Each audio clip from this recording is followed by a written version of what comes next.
Tuhan, apa tantangan di masa muda mengikut Tuhan? Yang pertama, godaan dunia. Udah pastilah. Yakobus 4 ayat 4. Jika engkau bersahabat dengan dunia itu, engkau artinya memusuhi Tuhan. Engkau menjadikan diri memusuh Tuhan. Karena keinginan daging itu bertolak belakang. Jika engkau lebih mengutamakan hal-hal duniawi, jika engkau meninggalkan jam-jam ibadah demi urusan-urusanmu sendiri, Alkitab berkata engkau tidak mengasihi Tuhan, engkau tidak mencintai Tuhan. Kasih Tuhan, kasih Bapa tidak ada pada diri kita. Jadi itu godaannya, tantangan yang mengikut Tuhan. Susah. Yang kedua, tekanan teman sebaya. Amsal 1 ayat 10. Tekanan dari teman sebaya.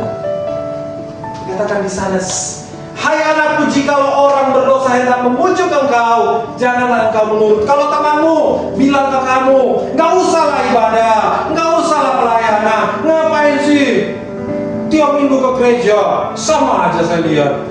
Kita berkata, ibadah itu mengandung janji, baik untuk hidup ini maupun hidup yang akan datang. Hidup yang sekarang apa?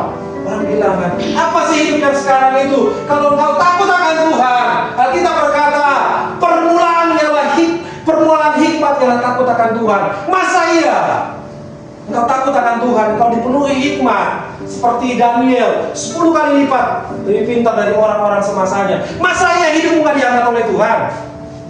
Kalau engkau takut akan Tuhan, engkau penuh hikmat. Masa iya karirmu gak naik?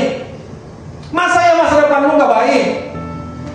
Kalau engkau takut akan Tuhan, tapi bukan berarti itu poin utama kita ya.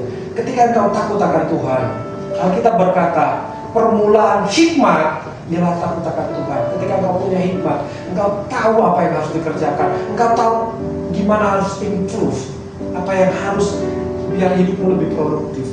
Kalau kita dekat dengan Tuhan, Tuhan yang jamin. Amin. Di Amsal berkata, karena masa depanmu sungguh ada, harapanmu tidak akan hilang. Tuhan yang pegang, Tuhan yang jamin. Pergaulan yang buruk merusak kebiasaan baik. Pergaulan kita yang menentukan masa depan kita. Pergaulan kita menentukan kita. Kalau kamu bergaul dengan orang-orang yang gak memikirkan masa depan, gak memikirkan hari-hari esok, yang gak mengutamakan Tuhan, ya hidupmu akan terbawa di sana. Jangan dengarkan.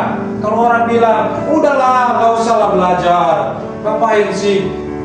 Kau juga, ntar kalau lulus jadi karyawan juga. Jangan terlena. Pergaulan kita harus mendekatkan kita pada Tuhan. Saya mau bilang ya, ingat baik-baik, seseorang yang dari Tuhan tidak akan membuat engkau jauh dari Tuhan. Amin. Yang terakhir, keraguan diri. Kadang-kadang kita merasa udahlah, gak pantas lah. Dia yang memberikan kekuatan, artinya bukan karena engkau kuat, bukan karena gagahmu, bukan karena koneksimu, bukan karena dirimu, tapi karena Tuhan. Katakan amin. Amin. Jadi jangan minder, jangan ragu. Ketika Tuhan percayakan sesuatu, jangan minder duluan. Ingat kata Filipi, segala perkara dapat kutanggung di dalam Dia yang memberikan kekuatan.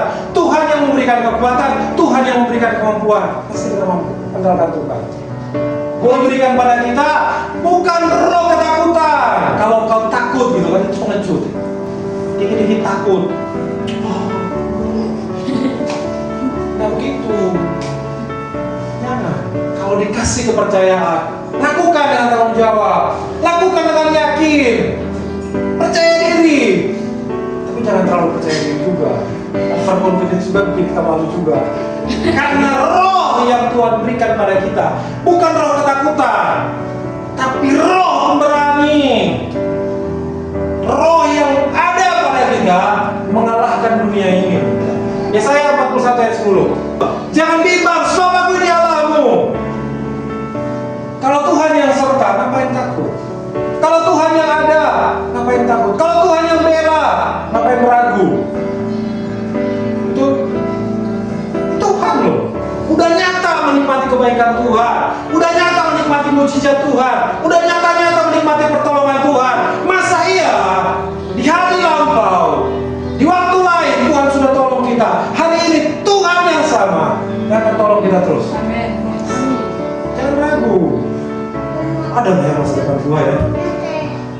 Gua bisa nggak ya? Jangan ragu. Amin. Tapi tidak usah dia dari